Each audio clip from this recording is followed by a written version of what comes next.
Viola would never have imagined that that man, with his worn clothes and tired look, would enter her life and change it forever. Remember to subscribe to the channel so you don't miss other exciting stories like this one, but now, enjoy. Viola was a young widow, left alone after the tragic death of her husband 2 years earlier. Her life, once full of joy and love, was now trapped in a labyrinth of sadness and loneliness. He lived in a large house, now empty and silent, which seemed to reflect his state of mind. Every day was a struggle to move on, to get out of bed, and try to face another day without her life partner. The garden at home, which had once been her pride, had turned into a jungle of weeds, a visible symbol of her emotional abandonment. One morning, like many others, while she was leaving for work, she was approached by an unknown man.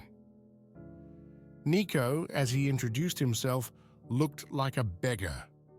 His clothes were worn, his face marked by the toil of life, but his eyes were bright, transmitting a strange kindness that struck Viola deeply.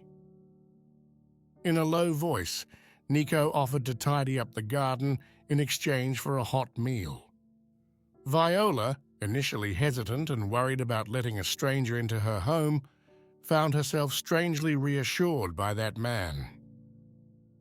She decided to accept his offer, telling him that he could work in the garden while she was at work.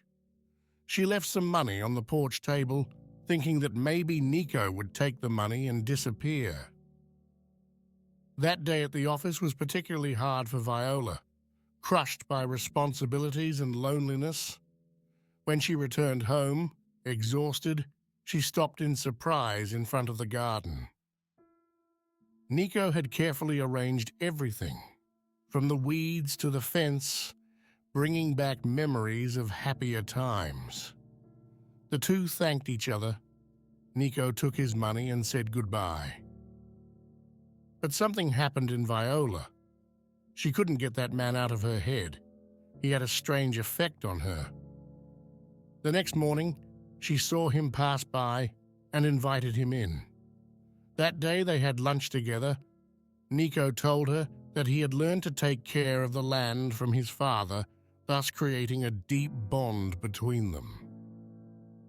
Viola began to call him often for other jobs, and with time, the garden and the house, but above all her life, began to flourish again.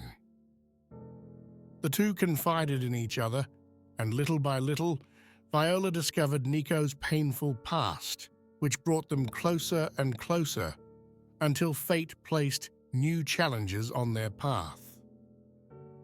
One day, while Nico was busy fixing the fence, Sylvia, Viola's mother-in-law, unexpectedly showed up at the door. Sylvia had never approved of the way Viola was managing her life after her husband's death, and seeing Nico in the garden irritated her deeply. In a stern tone, he asked Viola who that man was and why she allowed him to work in the house that once belonged to her son. "Don't you trust him too much?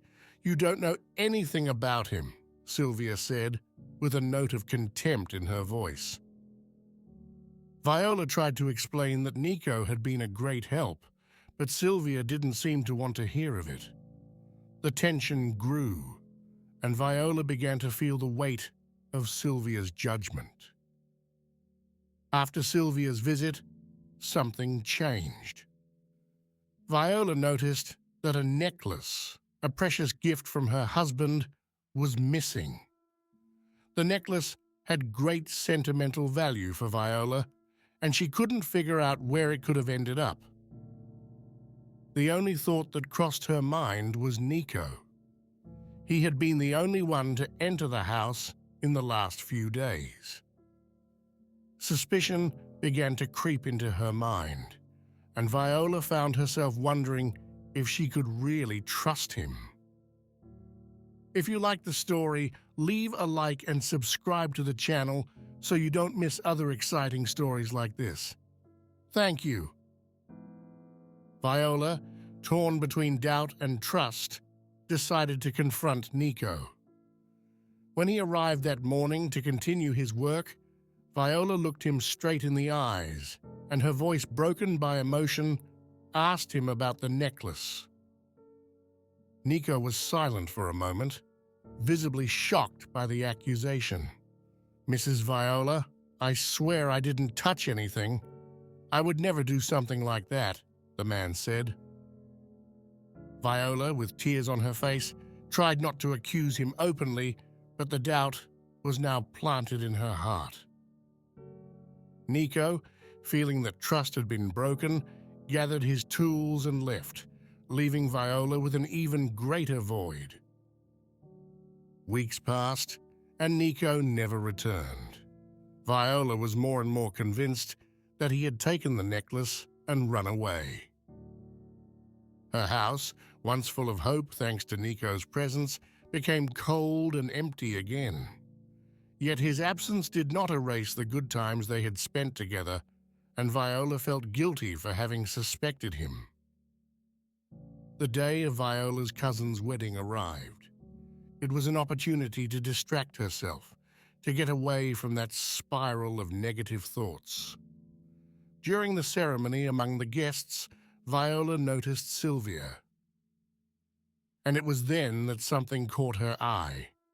The missing necklace was hanging around Sylvia's neck. Viola was speechless.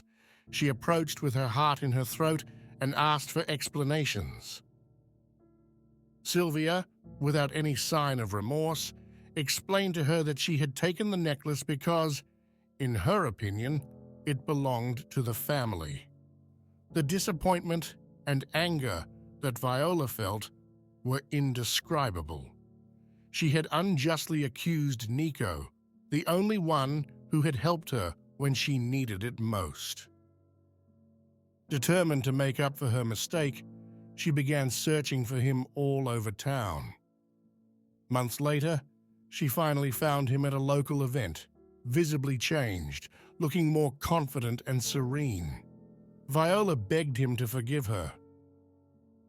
Nico, with the calm that had always distinguished him, looked at her and said, "I understand, Viola. Don't hold a grudge in your heart.